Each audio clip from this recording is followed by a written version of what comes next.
patient here, and this patient has a preoperative hysteresis value which is even lower than the average postoperative hysteresis value. That's the one you need to watch out for, because he's the one who's a likely candidate for developing ectasia. Look at how we classify corneal pathologies. This is the normal population where we have hysteresis values between around 11 and 12. And you look at keratoconus, which is a population of thin corneas, and Fuchs dystrophy, a population with thick corneas. But they both have low hysteresis. They both have corneas which will not respond in the appropriate fashion when treated. The signals are the corneal signature. These are the signals we get from these machines. And lastly is the importance of the clinical relevance. We can detect corneal pathologies, identify ectasia suspects, look at the progression in glaucoma, because corneal hysteresis, if it's low, it's an independent risk factor. And of course, IUPCC is a much better machine to have. A machine that gives you IUPCC is much better than one that doesn't. So thank you so much, and I'm going to now invite, I think it's Dr. Tejwani, who's going to take the next few slides about how the air pressure mechanism works, and the cornea springs back and we check the intraocular pressure. And ocular response analyzer he has already described. The second machine watch we use for checking corneal biomechanical properties, and IOP related to that is a corneal visualization with the shine plug technology called Corvus ST. This is another machine where the air puff is used to check the cornea deflation, and this works like a high definition camera which takes say more than 100 pictures in less than 30 seconds and records the whole motion of the cornea from flattening to concavity and then coming back. So we can get much better information as far as the response of cornea to the air pressure is concerned. If you look at this example, so as the air pressure, the same amount of air pressure comes to an abnormal or a normal cornea where the corneal biomechanics is weak, you can make out how different is the response of the cornea, which can be recorded by this machine. And also we get certain measurements like deflation amplitude and how much is the area or the time taken to for the cornea to come back. So these are the two machines we'll be talking about today. I'm sorry.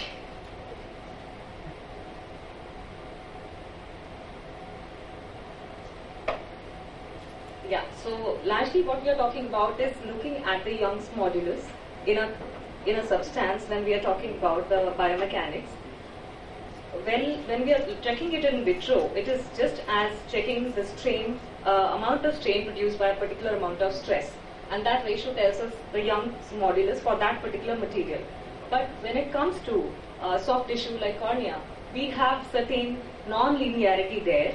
So as Dr. Rishi clearly described, that there is a viscosity involved there. So the spring, as the spring can come back to its normal shape, the cornea or a viscous material cannot come back like that. So as you give the stress, there is amount of stiffening that takes place, and when the stiffening is over and the peak is reached, then as the cornea returns back, that is called a stress softening. So there is a gap between the two, and that entirely depends on amount of stress given in terms of cycle time. That means the duration for which the air puff is given. And the difference between the two is largely used to measure the corneal hysteresis or the viscosity of the cornea. So based on these concepts, I will just go through quickly through existing literature. I have just taken few important papers which have good numbers so that we can understand better. Now, this study done by Gries Dulac et al. In Paris has told us in their conclusions that NDG was associated with significantly lower CRF than POAG in normal patients, and these can be a useful tool in early diagnosis of normal tension glaucoma. Having said that, if you look at the graphs carefully, this is the population that they had studied, and in the first graph you can look at the amount of pressure range that is given for normal tension, POAG, OHT and normal. And if you look at the CRF, can I have the pointer please? If you look at the CRFs in the same population, it largely matches with the intraocular pressure. So if you can look at the pattern here, the similar pattern is followed there, right? And if you look at the corneal hysteresis in these patients, sorry, keep going back and forth.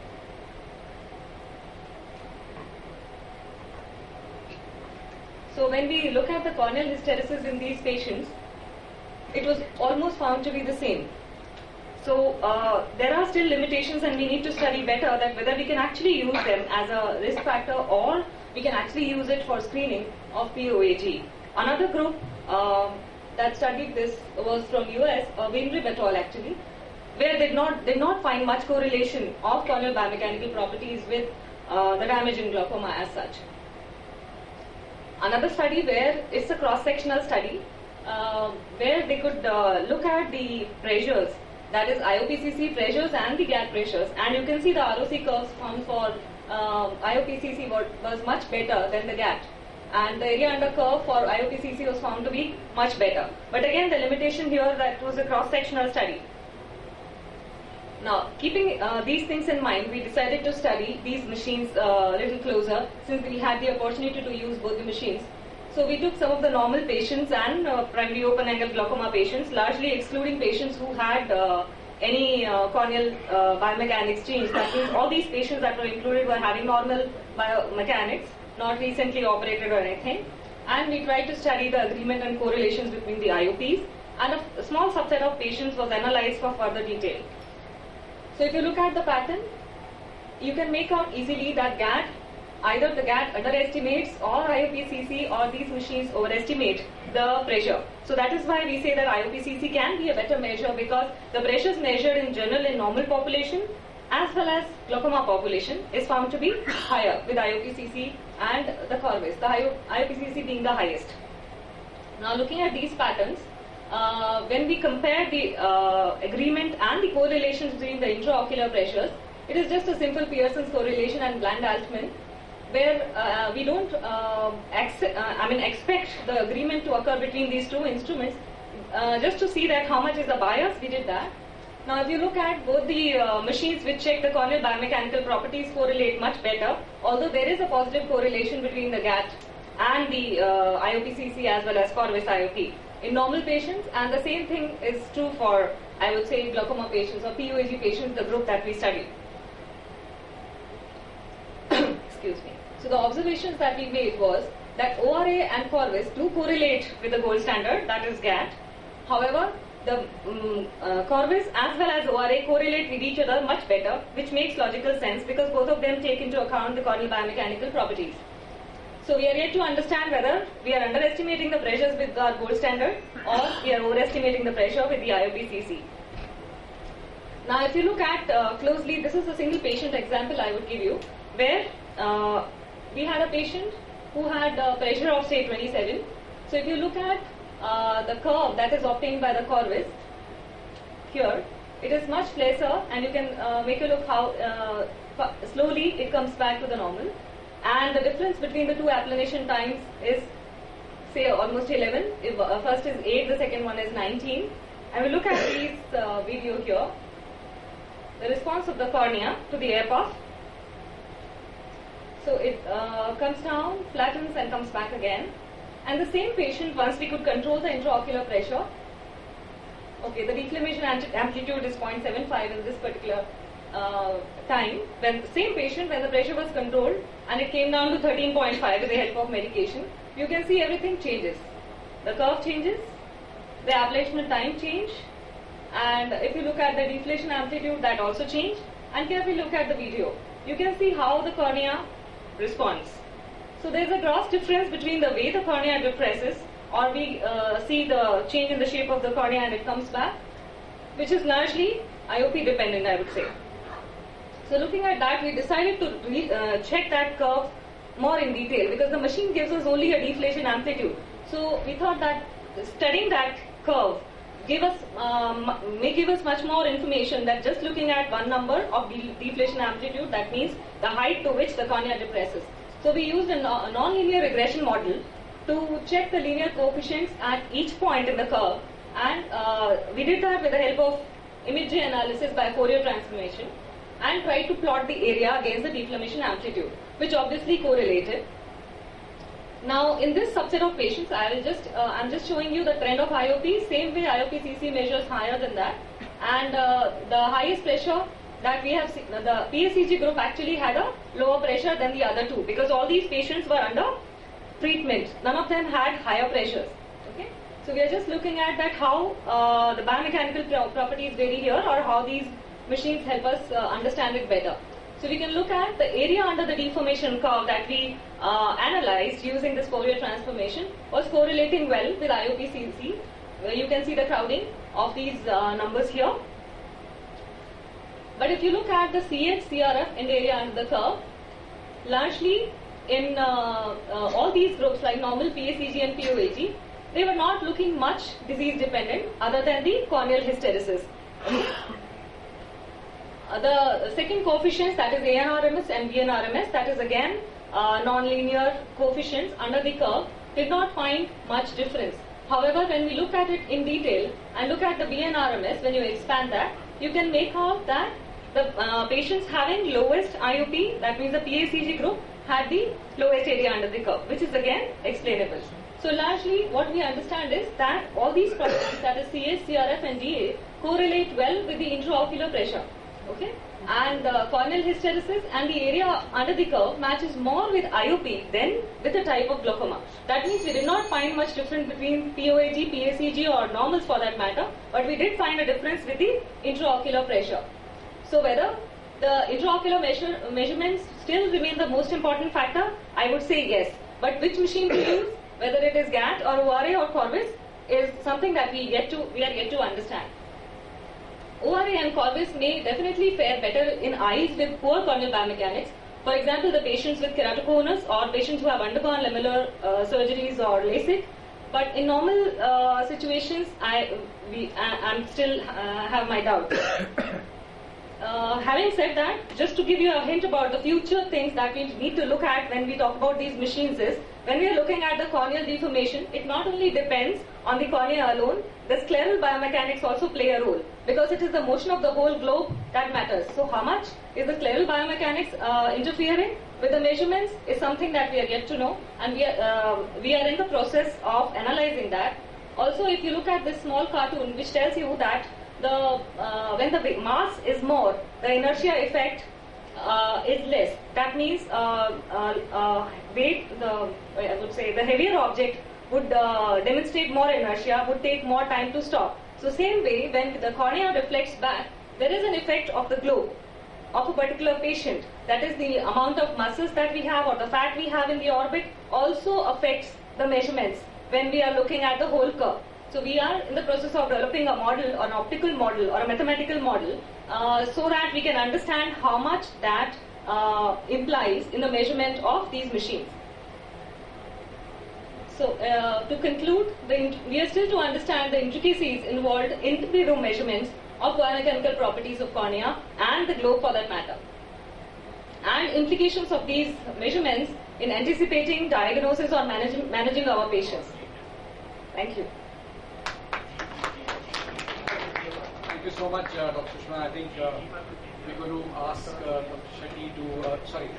Kunjal to... and Dr. Mohan for allowing me to be a part of this lovely symposium. A lot of concepts have been already introduced, and there is a lot of overlap between my talk and the earlier talks. However, we'll look at a few things in literature and a small study that we had done. The ocular response analyzer has already been introduced earlier. It was available from 2005, and that's when the actual interest in corneal biomechanics increased, because then we had something by which we could in vivo measure the corneal biomechanical properties. And it underwent a few revisions, and currently the third version of the software is available. However, the third version has not yet been FDA approved.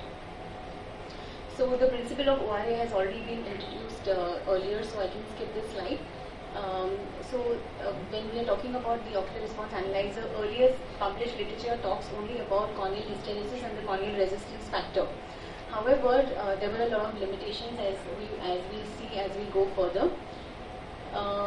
What is important to now understand is that the recent literature concentrates not only on corneal hysteresis and corneal resistance factor, but also on lot of parameters which are there, which can be derived from the waveform.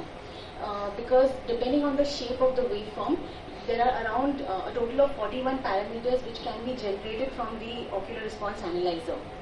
So this is a huge list of them, and it is very difficult to understand each and every one of them.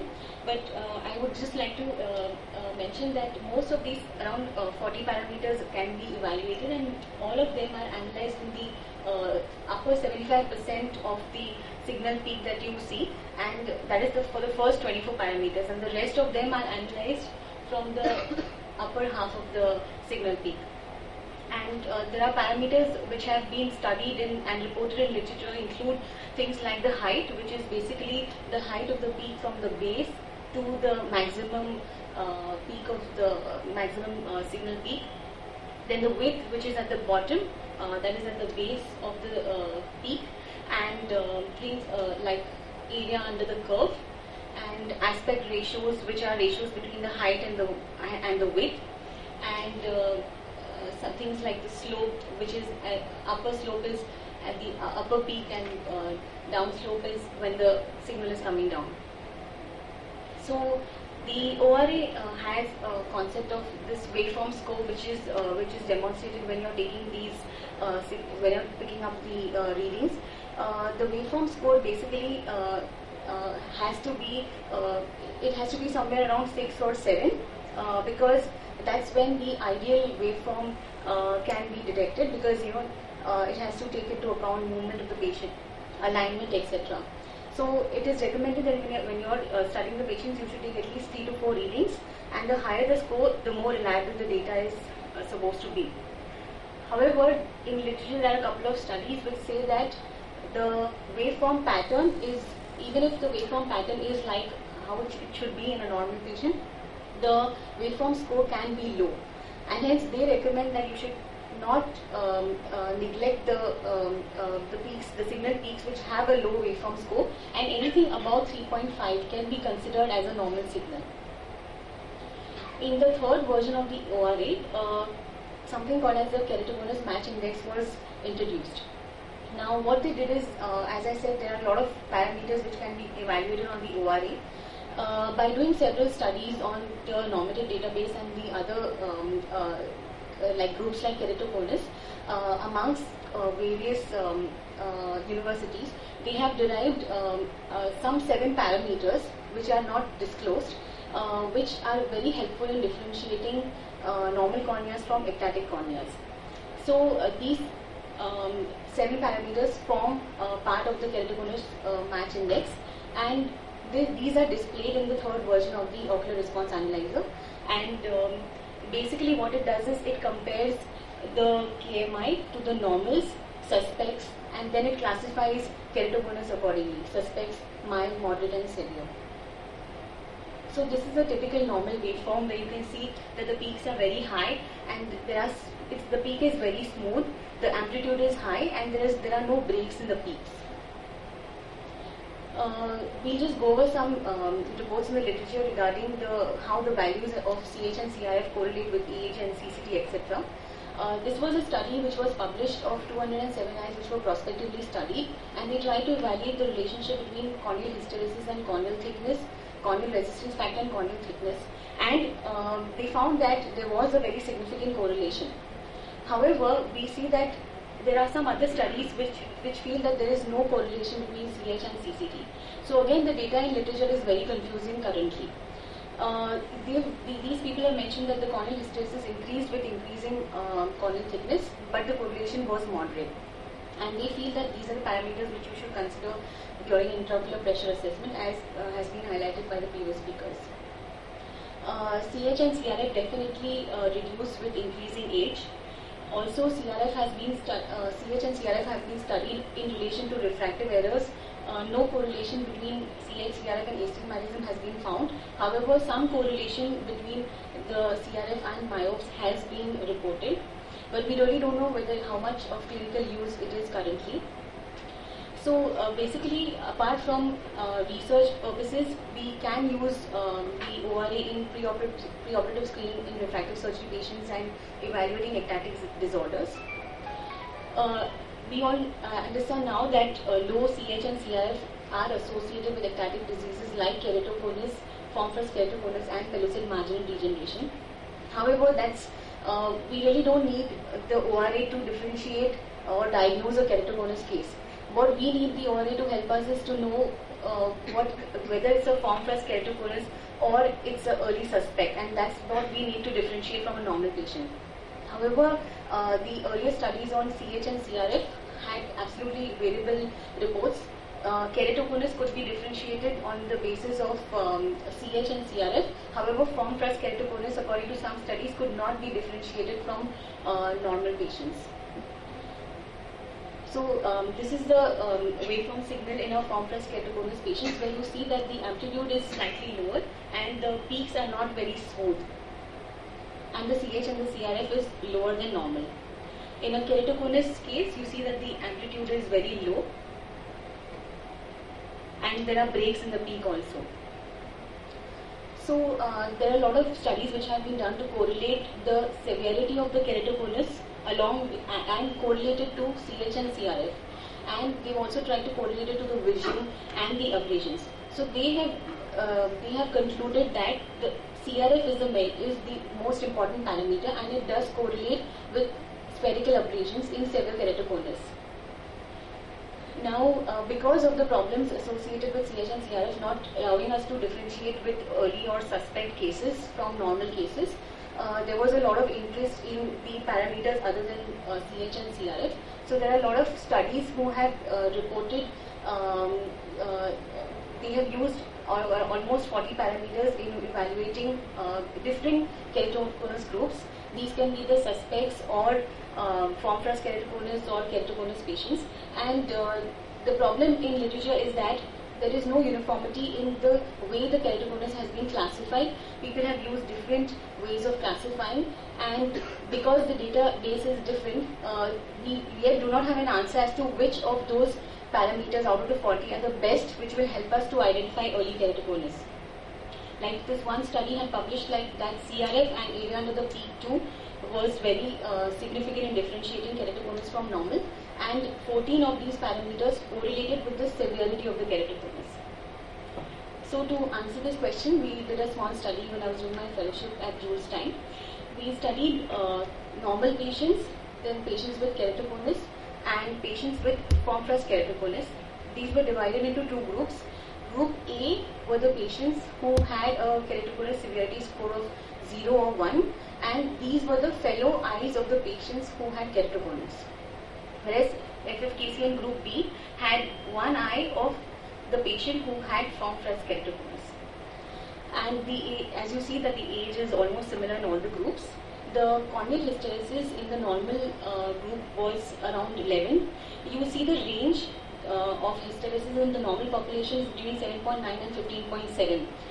The CH and the CRF were lower in all the other groups as compared to the normals, as we expect, but I would like you to draw your attention to the range. As you see here, even a patient with keratoconus, which was diagnosed clinically, had a value of 11.4, which is also within this range. So this itself tells us that we need to understand a lot more about these waveforms, and only CH and CRF are not important in differentiating. We plotted all the 41 parameters by performing multiple variable regression analysis, and we plotted the ROC curve. And what we understood that in keratoconus, differentiating between keratoconus and normals was not a very difficult thing. A lot of the parameters were significantly different and lower in keratoconus patients.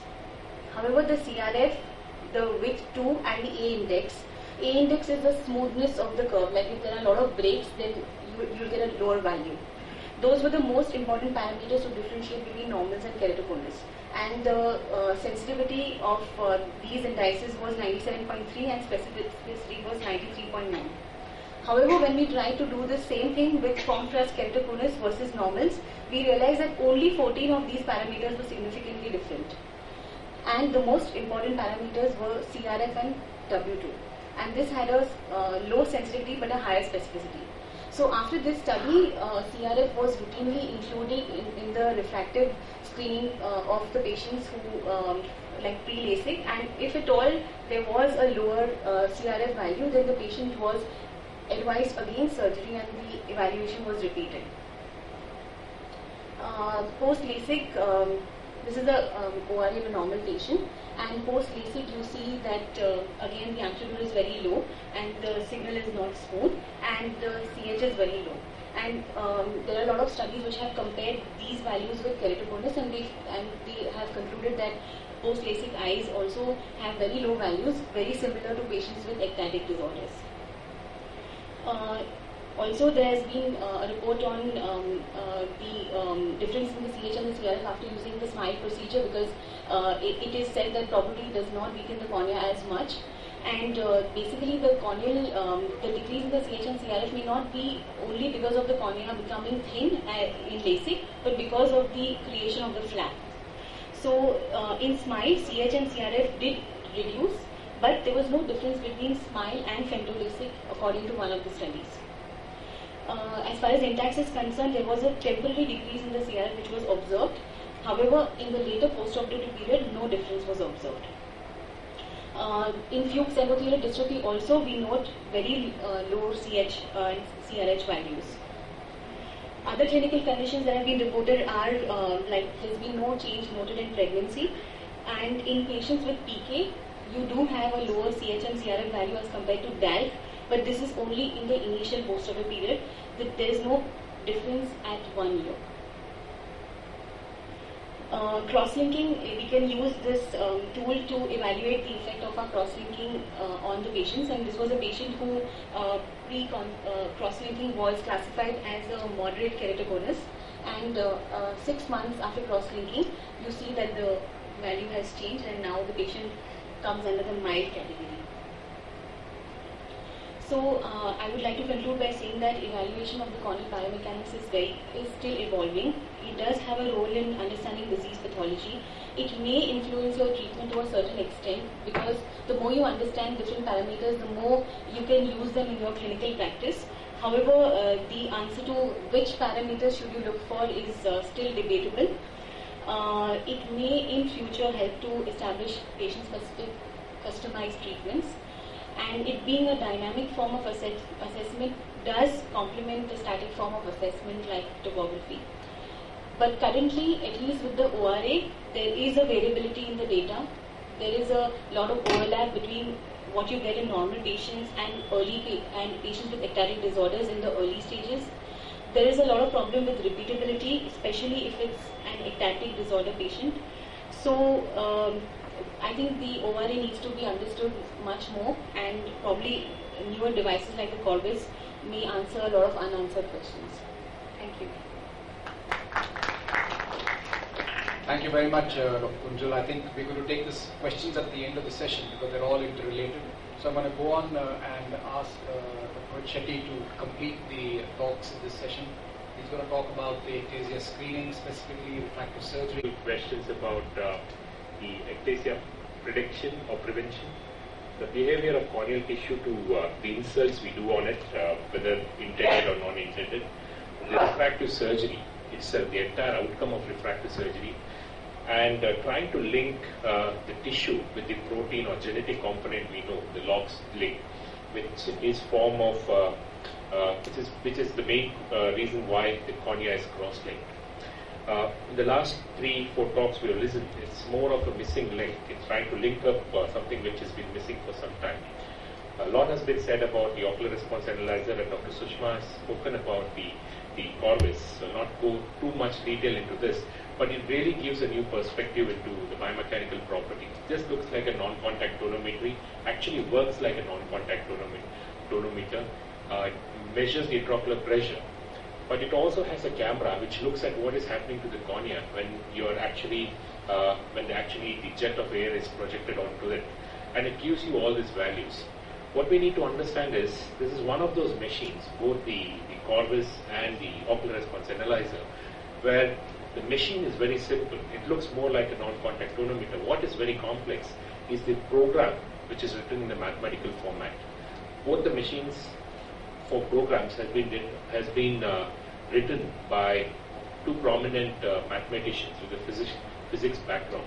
So it's a complete programming which goes into the machine rather than just a machine which gives you something. So that is why we get so varied results with these machines, is because of the program in which it has.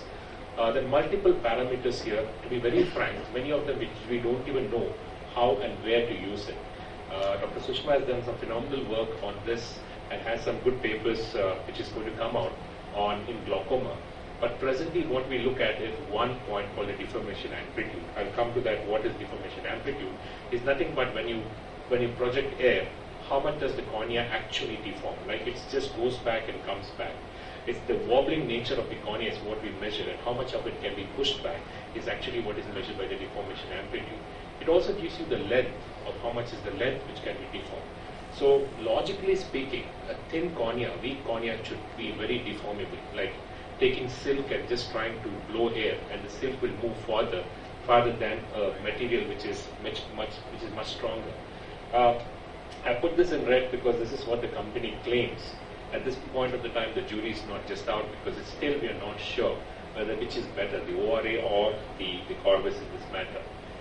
If you just play this video out here, you can see that the amount of deformation, look at the cornea, and it's like very wobbling. And this is what the nature of a weaker cornea is. And if I play the video which is a stronger cornea, it just doesn't get so much of deformed. And it just goes like a wave. And when you play this again, if you see this, the difference is quite significant. So what we get out of all this is it takes a camera and it measures virtually everything. And it uses imaging to look at all kinds of deformation, and you get multiple values. The velocity is very important. Is how fast does the cornea go and come back? If it's a stronger cornea, then it resists. It resists going back and coming in. So it's always going to be slower. Compared to a weaker cornea, it just blows and it just goes back at a very fast speed. And then it comes to IOP and pachymetry. What's very interesting here is, we had a lot of discussion on the biomechanics in the last hour or so. Most important thing is, if somebody asks me what is the normative value of the biomechanical machines, the answer is, tell me what is the pachy of this patient. That means every single pachy, if the patient is 25 years, then that means his pachymetry is 375 microns. You should have a normative data for 375 microns. So that means and also it's to your intraocular pressure.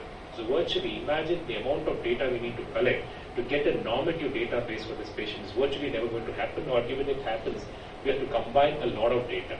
So that means there is no normative, just like somebody said the deformation amplitude should be less than 1. Yes, it's less than 1, but what is your pachymetry?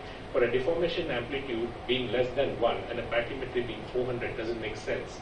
So your intraocular pressure, your pachymetry, and then your deformation, or then your CH and CRF makes sense. So virtually creating any value is of no sense at all. That is the take-home message when you are working on a biomechanics machine. In this case, you can look at this. This is the normal cornea and this is the keratoconus cornea. This is the amount of deformation it gets on the same machine when I overlay both of them together. Unfortunately, Dr. Kunjan did show a lot of papers, exactly the same thing here. We just don't know whether it's doing great or it's not doing great, because the machines are not able to measure these fine changes what we want to see. Basically, the take-home message in cross-thinking in biomechanics is we don't see what we actually want to see. That means that we don't see the great cornea becoming really strong and nice. We don't see that. We just don't know why. And very, very small change. This is one of, if you look at this, blue is what pre-crosslink, the red is pre-crosslink and blue is just to show it creates a small change maybe, but this could be related to the variation. But coming to a question, which is my second part of my talk, is why should there be so much of variation in your biomechanics? Because it's just a collagen and all of us have the same collagen. The reason being, there is something called as lysyl oxidase. There are multiple things in the eye, but one of the lysyl oxidase, if you make it very simple here, is one of the cofactors which is involved in cross-linking. And when this is one of the areas of my work. When we do a PRK or when I do a cross-linking, I take the epithelium and we send it to our basic science lab, and we try to analyze the activity of lysyl oxidase or LOX. And you'll be surprised that each person has got a different level of lysyl oxidase, including some of them have a genetic defect in the eye which does not even have a good lysyl oxidase, and that could actually lead to changes in the biomechanics. So that is something which we need to know. the second part of the talk, which is can biomechanics be predictive in a refractive surgery? We hope and pray that it does, because if it does, then it probably would avoid a lot of complication what we see. And we all know that even today, topography is great, but there are something which is still a gray area in which we don't know. Randleman criteria made a huge impact on all of us on our practice. The question is, Randleman criteria did not address biomechanics. It did not address a lot of factors, because most of the patients what he took were 2003 and before. He did not take the newer ones. So those were the days when there was no femtosecond, and those were the days when this concept of biomechanics itself were not there. We really look at the study. Many of those so-called normalized who developed ectasia, if you look at the other eye, they had many of them had siblings with keratoconus, many of them had other eye being keratoconus, and many of them had other eye being a formfrous keratoconus.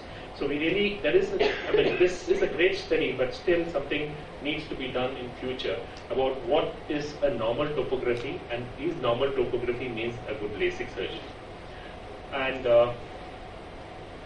this is what we look at. This is definitely an elevation map out here, and you can see that, as I said, there is no normal value, but for the sake of today's discussion, we look at anything around 1.10. This value is normal. With the intraocular, with the patty of 530 and the same intraocular pressure around 50 for the sake of discussion.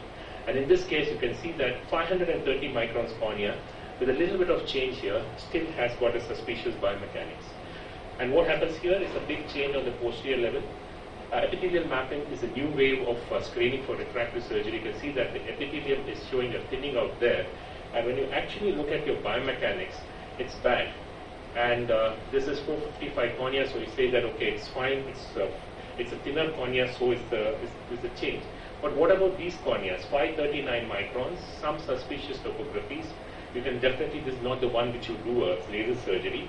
Look at Bellin-Amoroso. If you look at the scale, which is on this side is normal, but enhanced Bellin-Amoroso is normal. It's just a minus 1.5. You do a plan or do what you want to do, or just observe. And this is what we would do probably. But I mean, look at the biomechanics. You see that the same patient has extremely poor deformation amplitude or the weak cornea. Now this is a case, a small 526 around minus 2, a small change out here, and you can see that there's not much of a huge elevation there, but still there is some changes which is suspicious. Nothing much on any of the scale out here. All the index are normal. And if you look at this cornea has got 1.32 deformation amplitude, which means that it's as good as having a keratoconus in that eye. So when you have a keratoconus kind of a cornea, anything you do on this patient, you have a 2 minutes time? Because I'm covering her chapters.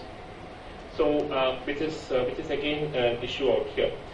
But in this case, regular bow tie astigmatism, 539 microns, nothing on the anterior floor, but small change on the posterior floor, typical posterior keratoconus.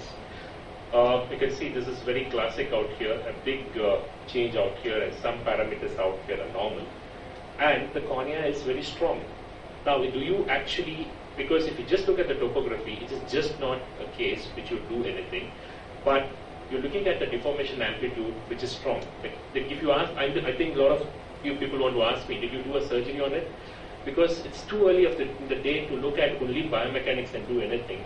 But at least if there's a -1 or something and the patient is 35-year-old, anything between -1 to 5, probably married person, female, I would probably do it because I know that it's strong biomechanics. And this is one of the cases. I'll show 3 more cases before I end my talk. And this case is, it's definitely a suspicious one with 515 microns. And there is a deformation amplitude which is like very low. Again, Pachy of 492. It's very interesting. And the deformation amplitude is strong. What it means is what exactly I'm taking a lead from Dr. Rishi's slide. Just because your thickness doesn't have too much of an effect on your biomechanics. You may still have a 600 microns cornea, and you may have a very poor biomechanics. However, you may also have a very thin cornea, but you may have a strong biomechanics. So there is always this difference which we need to be kept in mind. One of my areas of interest is why keratoconus progress in some and why they don't. When you look at these 2 maps here, it's not progress at all. We assume that it should progress. And the answer is in the biomechanics. Stronger corneas, stronger biomechanically driven corneas actually don't progress. So when I see a cornea which is strong, in these other cases I would not do anything because I'm very sure that they will not progress. And this is a trend, and this is one of the areas where we should use. I feel that the use of this machine should be in these kind of cases. But many times it's been projected that let's use only for the refractive surgery. Refractive surgery is good, but these are the small areas where it makes a big difference. Do I cross-link, not cross-link? If I have to cross-link, when will I cross-link? And all this, in this case, a poor biomechanical driven cornea would probably progress much faster than the stronger ones. A lot of questions asked about biomechanical progress. In fact, Dr. Abhijit Sinha is one who works with us, with Sushma. We've done some good work with Cynthia and Ifrast. It looks at different modeling things. If you look at this picture, LASIK induces a lot of stress on the posterior level of the cornea. That's why it makes it weaker. Compared to a SMILE or one of the newer technologies, I don't use this. I don't have a financial interest in this, but still, biomechanically modeling shows that the stress induced is much more equal in a SMILE procedure compared to a procedure when there's only LASIK. There's a lot of talk about strengthening the cornea using LASIK extra after you do a cross-link, after you do a laser, you do cross-linking on the eye at the same time. And I'm not very big proponent of this. It doesn't give you the same result, but I put one slide where it showed a good result where there was some change. Deformation amplitude from 1.12, which was a little lower, it became a little stronger, but does not follow the same thing again.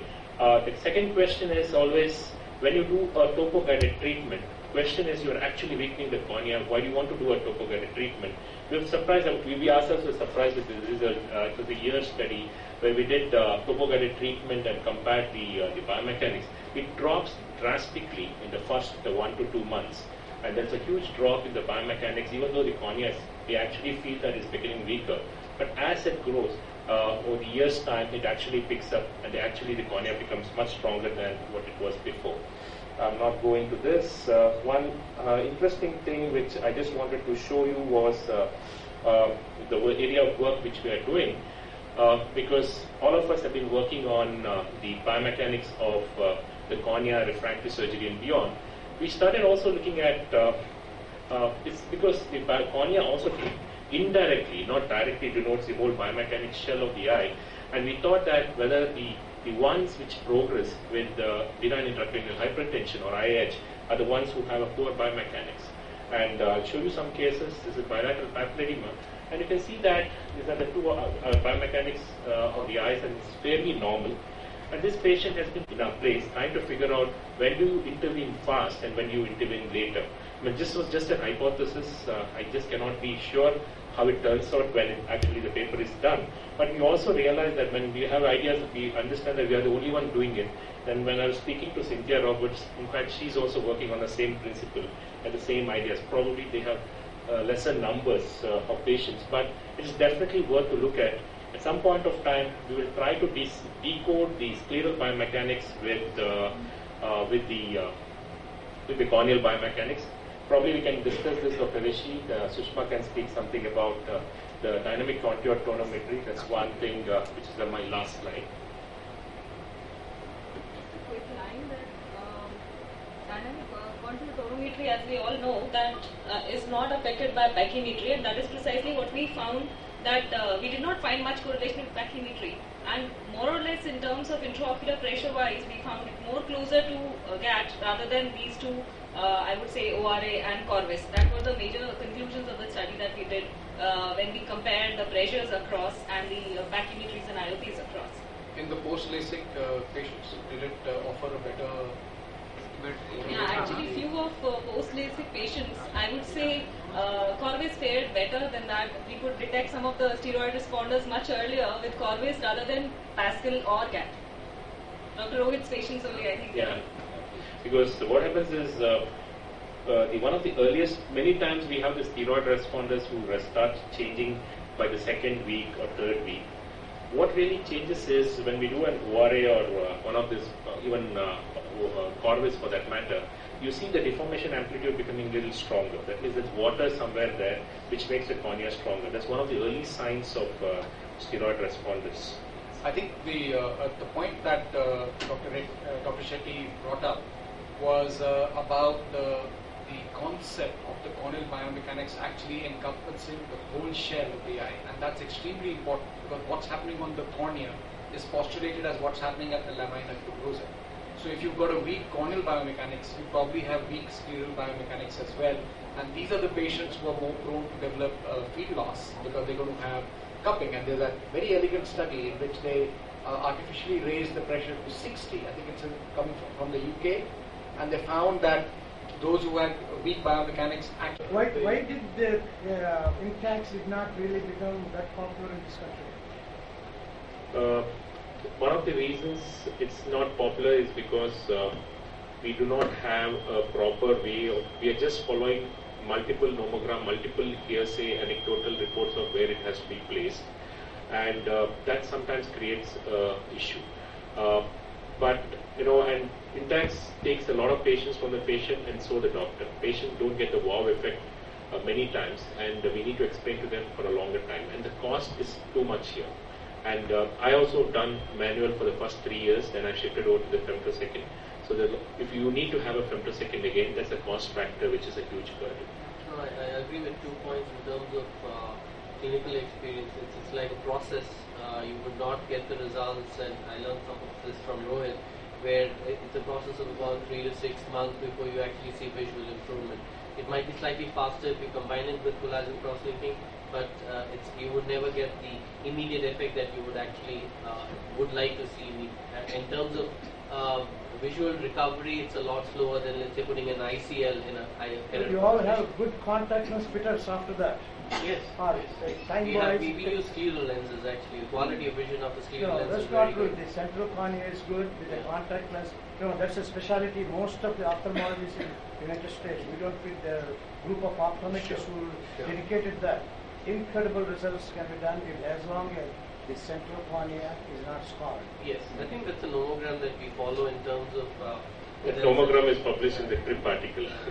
I think I had a question for Dr. Setpal. You mentioned in your talk that there were some patients where you used the parameters that you had, where you decided against doing the LASIK based on what you picked up on the ORA. So could you elaborate on that? What specific aspect did you look? Did you look at CH, CRF value? Did you look at the patterns? Did you look at heights or W2? So after that study which was done, CRF was introduced because CH did not turn out to be significant in both the studies in form plus chemical and chemical. So CRF, because other than the CH and the CRF, the other parameters are not displayed on the ORA. You have to integrate it, and it's very difficult. And hence the W2 and the A index, those were not incorporated in routine practice. However, because as a part of the refractive pre-op screening, patients had the ORA done and CRF was visible, on the screen itself. That was the only factor which was included. And so, as Dr. Rohit was suggesting, patients who have a thin cornea, where you are not very sure whether you want to, and if it also correlates with a poor CRF, so those are the patients where you have a reason to avoid. Similarly, where patients have a borderline pachymetry and the CRF is low, you again avoid those patients. And if a patient does have a borderline pachymetry, but if he had a good CRF, then the patients were re-evaluated and then they were taken off for surface ablation. So this is how it was being clinically used. Thanks. Any questions, or shall we sum up with Anand? In terms of, I think the reason why it's probably not that active in clinical practice is because of repeatability. You could repeat a tomograph every time and you would get similar results, maybe 0.25, 0.5. That's not possible with the CRF with the present technology. I'm not sure about the Corvus if you have that good repeatability in terms of results or deformation. If you do the same patient every month, or let's say for 6 months, would you get similar results every time? Would that be a big difference? In ORA, definitely there's a problem for repeatability in abnormal corneas. Yes. The problem with ORA is that it is calibration dependent, I would say. Although the company says that it is not that periodically required. But if you look at, then your values keep changing unless you have to have. When you do the calibration, you can notice the difference. Whereas Corvus, I have not seen that problem. The values are more or less similar if I do the same patient? I think that inter-examination repeatability issue has been resolved to some extent with the ORA with the wave score. In the earlier format, there was no wave score, but if you look at the new examinations that you do, as the wave score is 7.58, those are fairly repeatable. So that question, I think, is getting a little better there. Any other questions from the audience? Anything on the concepts or anything that you'd like us to elaborate on?